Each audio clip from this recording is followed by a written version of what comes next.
أهلا بكم. عندما يتعلق الأمر بالمال العام واستغلاله، فإن الشفافية والمساءلة تكونان أمورا حيوية. لكن ماذا لو كانت هناك شكوك حول استخدام الأموال العامة من قبل الأحزاب السياسية؟ هذا هو السؤال الذي تطرحه تقارير قضاة المجلس الأعلى للحسابات، والذي أثار جدلا واسعا في الأوساط السياسية المغربية.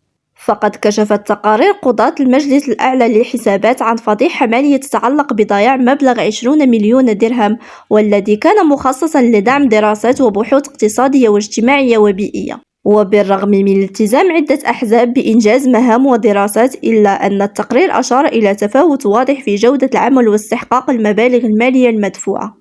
وكانت التساؤلات الأكثر إثارة للجدل تتعلق بعدم وجود منهجية علمية في هذه الدراسات، فضلاً عن الشكوك حول تسليم العقود للأشخاص المقربين والشركات المرتبطة بأعضاء الأحزاب، دون المرور بمنافسة حقيقية أو اختيار مستنير للخبراء.